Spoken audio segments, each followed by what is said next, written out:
Custo de vida, emprego e desemprego, cesta básica, tarifas públicas, salário mínimo. Agora, na Brasil Atual, a análise do DIEESE. Clemente Ganslúcio, diretor técnico do DIEESE. Oi, Clemente, bom dia.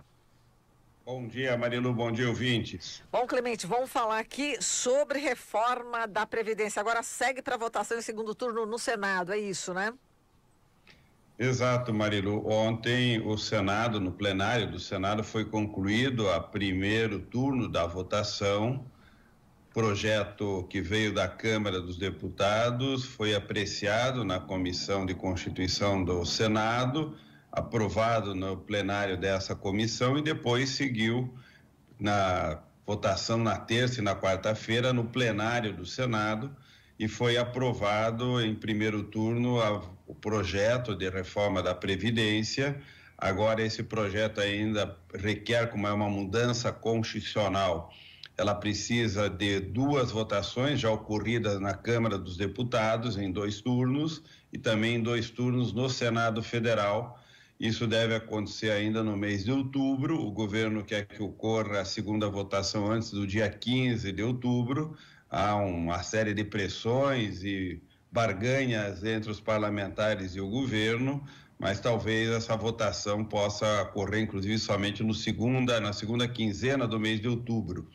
De todo modo, a reforma foi aprovada com mudanças importantes em relação ao projeto original, especialmente pela pressão que fizeram os movimentos sociais, especialmente o movimento sindical, num posicionamento contrário à proposta original de capitalização no sistema previdenciário, mudanças importantes do ponto de vista da desconstitucionalização do direito à previdência social e à assistência, mudanças em relação a várias regras paramétricas que foram alteradas.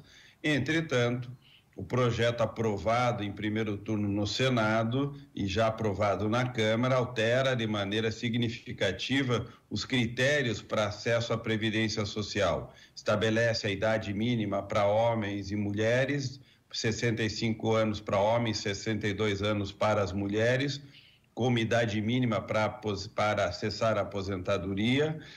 Essa idade também vale para servidores públicos.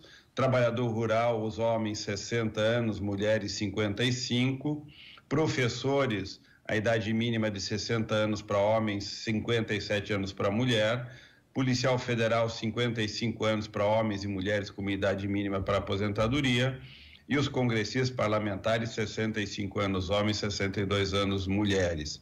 Já o tempo de contribuição para acessar a Previdência altera a idade mínima. Os homens precisarão ter 20 anos no mínimo de contribuição e se tiverem somente 20 anos de contribuição receberão 60% da média das contribuições realizadas ao longo da vida. As mulheres com 15 anos de contribuição e 62 anos de idade poderão acessar a Previdência, mas com 15 anos de contribuição, as mulheres também receberão 60% da média dos benefícios pagos, contribuídos, salários básicos contribuídos ao longo de toda a vida. Isso significa, além da extensão do tempo, um tempo maior pela idade mínima, também um arroxo pesado no valor dos benefícios, seja pelo cálculo da média, seja por ser 60% para quem tiver o tempo mínimo de contribuição. Para que os homens consigam ter um benefício correspondente a 100% da média, que já significa um arroxo, mas ter acesso a 100% de uma média que provavelmente arrocha o valor do benefício, o homem terá que ter 40 anos de contribuição e a mulher, para a mesma situação, 35 anos de contribuição. Caso contrário, nunca receberão 100% da média, terão sempre um redutor. Já no caso da pensão por morte, o valor foi alterado. O pensionista ou a pensionista receberá 60% do valor do benefício, mais 10% por dependente extra, além do próprio beneficiário. Portanto, há também um redutor importante no valor das pensões e também há uma alteração na regra para o acúmulo de benefícios. Poderá ficar o pensionista se tiver também um benefício da Previdência, ficar com o maior benefício, e do segundo benefício tem um conjunto de critérios para calcular um redutor no valor do segundo benefício, até um salário mínimo 80% desse valor, entre 1 e 2, 60%, e assim vai até acima de 10 salários mínimos. Isso tudo altera as regras do acesso à Previdência Social. Há também regras que alteram o valor e o acesso a outros benefícios. Também houve uma mudança nos critérios para contribuição à Previdência. Até um salário mínimo, a contribuição passará a ser de 7,5%, uma pequena redução de 8% para 7,5%. De um salário mínimo até R$2.000, de 7,5% a 8,25%. Acima de 2.000 até 3.000, de 8,25% a 9,5%. De 3.000 a 5.800, de 9,5% a 11,68%. Já para o funcionalismo público, há uma escala muito maior, que começa com 7,5% até o salário mínimo e que chega de entre 16,79% e 22% para quem ganha acima de R$39 mil, e há uma escala entre um salário mínimo e R$39 mil, escalonando as alíquotas de contribuição para o funcionalismo público. Essas regras e mais uma série de outros detalhes que foram aprovados nessa reforma entrará em vigor assim que o Senado Federal aprove em segundo turno a PEC, portanto, esse projeto após a votação do segundo turno, e terá um efeito imediato sobre todos os benefícios das pensões e aposentadorias daqui para frente, ou seja, as regras que já estão em vigor continuam valendo e, portanto, continuam os benefícios sendo pagos nos valores atuais, com as regras atuais, e logo que aprovado, essas novas regras entrarão em vigor com um mecanismo de transição da atual regra para a nova regra para homens e mulheres no setor público e no setor privado. Marilu. Exato. Muito obrigada, Clemente, aí por todas as suas informações a respeito aí da reforma da Previdência, e está atingindo também, né, os servidores públicos, né, do Brasil. A gente teve também a denúncia, né, inclusive da Confetam, né, onde realmente as pessoas vão acabar recebendo bem menos de aposentadoria, né, Clemente?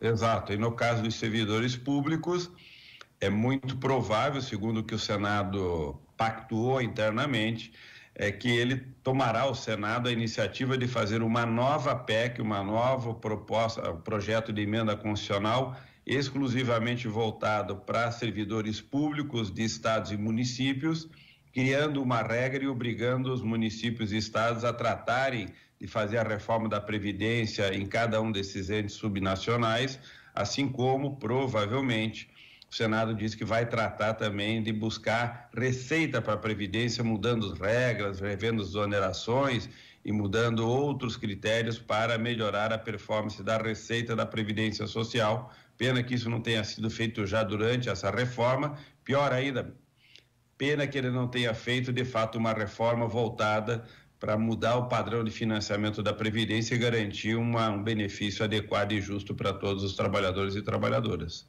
Exato, estava vendo aqui a Vilani Oliveira, né, dizendo que, olha só, hein, a proposta, né, falando da PEC aí paralela, né, que a proposta é danosa, retira direitos, aumenta tempo de contribuição, muda os cálculos para obtenção do benefício, que hoje é a média das 80 maiores contribuições e passa a ser de todas, incluindo as menores, e quando vai fazer as contas, né, Clemente, a aposentadoria vai ficar 60% do que receberia, né, quer dizer, vai ser bem menos, né?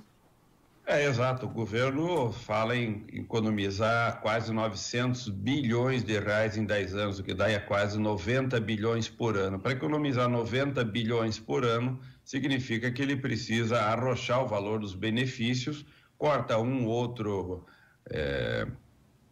outra distorção, algum outro privilégio que tem, ainda tinha e tem no sistema previdenciário, mas a grande maioria, talvez mais de 90% desse corte, é um arrocho sobre o benefício de quem tem previdência entre 1 e 2 salários mínimos. São esses os grandes prejudicados com essa reforma, que terão redução no valor do seu benefício daqui para frente. Tá certo, Clemente. Muito obrigada aqui pela sua participação. Grande abraço para você. Um abraço, até amanhã. Até amanhã. Falamos com Clemente Ganslúcio, diretor técnico do Diese.